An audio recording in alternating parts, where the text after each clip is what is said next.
Olá, muito bom dia, queridos irmãos, paz seja convosco.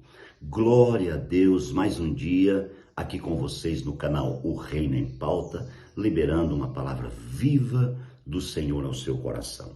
Queridos, o sentimento do Senhor é falarmos sobre a sétima trombeta, o Evangelho do Reino e o último avivamento. São assuntos muito fortes. Por exemplo, a sétima trombeta, eu estou falando quando ela será, já falei na última reflexão que será ao final dos 7 anos, né? No conteúdo do sétimo selo, sexto, sétimo selo, então haverá esses acontecimentos.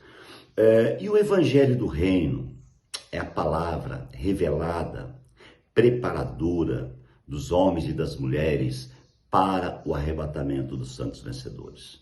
O Evangelho do Reino, ele tem uma realidade constitutiva que leva o homem que invoca o nome do Senhor a ser constituído com o Senhor, não a receber um título religioso, não a mudar de religião, não é isso, mas o Evangelho do Reino leva o homem a compreender largura, altura e profundidade do poder de Deus. É muito importante pensar, analisar isso, e eu vou depois frisar mais sobre isso. E o último avivamento, esperado, profetizado já desde os anos, na última década, ou antes, nós já recebemos profecias que haveria um último avivamento. Eu fico pensando, como será o último avivamento?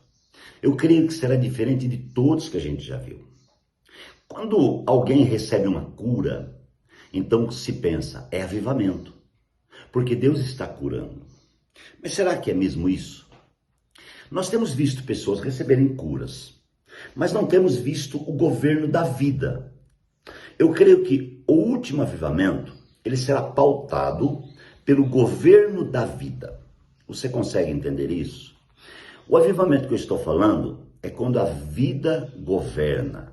A vida revelada em João 14,6 é Cristo, é Jesus Cristo. Ele fala, eu sou o caminho, a verdade e a vida. Então, avivamento, esse último avivamento que nós estamos esperando, irmãos, é quando a igreja de Laodiceia vai se dobrar. É quando os irmãos que migraram para Laodiceia, eles vão retornar. Eles vão entender que o ponto de partida para o arrebatamento não é Laodiceia. O ponto de partida para o arrebatamento dos santos vencedores é Filadélfia. Filadélfia é o parâmetro. Apocalipse 3, é só ir lá e ler. Filadélfia é o parâmetro para o arrebatamento. Ali é o ponto de partida, ali é a base para o arrebatamento. O que acontece? Por causa do final dos tempos, conforme diz a palavra, o homem retornou, voltou, e o homem natural, o homem espiritual, ele se tornou homem natural. E por isso, irmãos, então, complicou e formou-se, então, a igreja de Laodiceia. Deus usou Paulo, e Paulo mandou mensagens aos laodicenses. Paulo disse, olha, eu recomendo a vocês que orem por Laodiceia, que vão lá e compartilhem a palavra com Laodiceia, porque Paulo já tinha visão de que Laodiceia era um retrocesso do ponto de partida. A realidade que temos que ganhar, queridos, é que se nós saímos do ponto de partida, precisamos retornar. Vamos chamar também o ponto de partida de primeiro amor? Vamos chamar o ponto de partida de primeiras coisas? Pode perceber que no início da nossa conversão, nós éramos de uma forma, agíamos de uma forma. Depois, no passar do tempo, parece que as coisas foram mudando. E hoje, infelizmente, a gente olha para a igreja cristã na terra e nós conseguimos ver claramente um divisor no meio de todos os crentes. Uma parte pequena, que se conta no dedo, ainda vive o primeiro amor. A maior parte já abandonou o primeiro amor.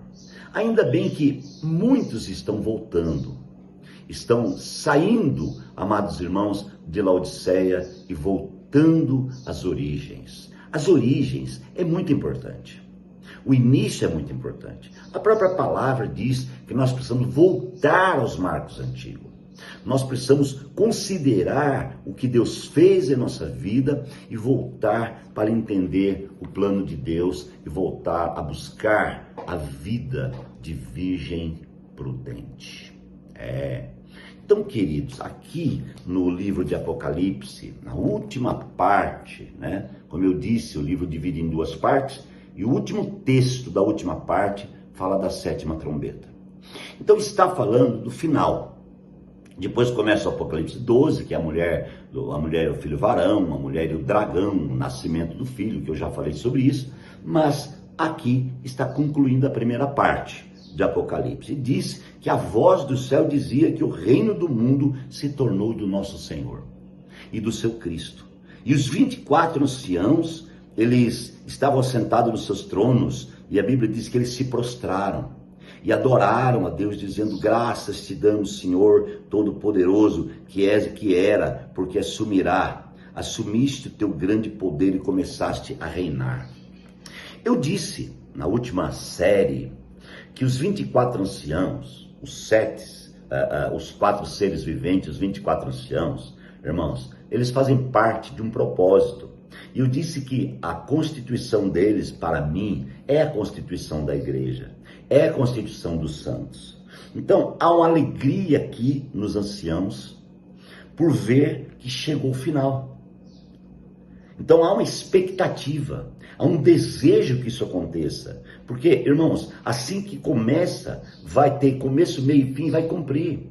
Hoje estamos vivendo a era, hoje, a era da graça, a era da inserção. A igreja foi inserida, amados irmãos, na 69ª semana de Daniel. A igreja foi inserida. Quando terminou as 69 semanas, então a igreja foi inserida. Cristo inseriu a igreja. Cristo na cruz morreu, irmãos, ressuscitou e colocou a igreja. E colocou junto com a igreja essa era chamada Era da Graça. Agora, a inserção da igreja está durando vai para 2023, ano que nós estamos vivendo esse tempo. Acabou de iniciar 2023. Tomara que esse ano não termine sem cumprir, quem sabe? Mas eu quero dizer para você que, independentemente disso, nós precisamos estar prontos e preparados diante do Senhor. Então a igreja hoje é o governo de Deus na terra.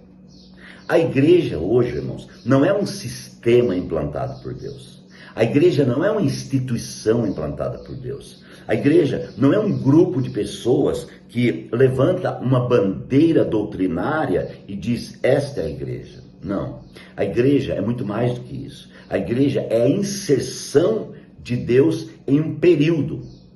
A igreja é a vontade de Deus na terra. A igreja é o corpo de Cristo, constituído por Cristo, cheio da presença de Cristo, governado por Cristo. Isto é simplesmente maravilhoso. Então eu e você estamos vivendo nesse período de inserção. Ao terminar esse período, então vai iniciar, amados irmãos, o primeiro período, como eu já falei, do arrebatamento dos santos vencedores, ao meio ou ao final dos primeiros 3 anos e meio. Mas aqui, ao tocar da sétima trombeta, já está falando do segundo. E os 24 anciãos, eles se prostraram e disseram: graças te damos, Senhor, Deus Todo-Poderoso, que é, que era, porque assumiste o teu grande poder e começaste a reinar. Então não está falando da realidade do reino, está falando que Deus começou a reinar. Então nós entendemos aqui que o reino já foi manifesto e agora ele vai começar a reinar. O reino se dará ao final da grande tribulação, quando, após terminar a grande tribulação, haverá a grande batalha do Armagedon, a grande batalha no vale de Inom, no leito do rio Eufrates. E então, depois dessa grande batalha, amados, então haverá o período do reino, que será de 1000 anos. É interessante, vocês se lembram que eu falei do período disciplinar, que eu vou ler já aqui? Esse período disciplinar também vai iniciar. E ele vai durar um tempo igual ao reino, que será 1000 anos. Preste atenção que também esses 1000 anos são 1000 anos de Deus. Não é 1000 anos do homem. O homem não tem que fazer matemática em cima, quando a Bíblia fala de anos, de 7, ou de 1000, de tal. Ou de um dia, né? O homem tem que deixar isso para Deus. Deus é soberano. E então, amados e queridos irmãos, os 24 anciãos adoraram a Deus e disseram assim: puxa, graças te damos, porque o Senhor que é e que era, que é e que era. Olha só, não falou que é, que era e que há de vir. Tem um texto que fala o que é, o que era e o que há de vir. Aqui está falando o que é e o que eras, né? Quando fala o que é porque ele já veio. Dá para entender? Você consegue entender essa vírgula aí? É porque ele já veio. É porque está acontecendo. Então ele já veio.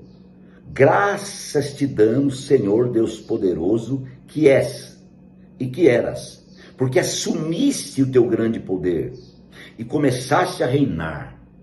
As nações se iraram, claro. Você imagina o que vai acontecer com as nações do mundo. Imagina o que vai acontecer com o sistema do mundo quando isso acontecer. Não existe uma só coisa que não vai ser mexida. Então é muito sério isso, né, meus amados irmãos? É muito forte isso. Chegou o tempo de julgar os mortos. Julgar os mortos. Então vai haver a ressurreição, né? E recompensares os teus servos e profetas, os teus santos, que temem o teu nome, tanto pequenos como grandes. Recompensares. Qual que é a recompensa que nós pregamos sempre? A recompensa que Deus tem, o galardão que Deus tem é o reino milenar. Olha que tremendo isso, né? Então chegou esse tempo. E também chegou o tempo de destruir os que destroem a terra. Que coisa tremenda, né? Esse tempo, amados irmãos, está para acontecer, está acontecendo. Então, preste atenção e fica pensando nessa reflexão, amados, e esperando a de amanhã. Ore comigo. Pai, obrigado por este momento, por poder compartilhar mais um pouquinho da tua palavra. Deus, o Senhor é fiel, tremendo e glorioso, e que essa palavra venha tocar em nós diariamente. Nós oramos em nome do Senhor Jesus. Amém. Um grande abraço, um beijo no seu coração. Fica comigo, porque amanhã eu continuo.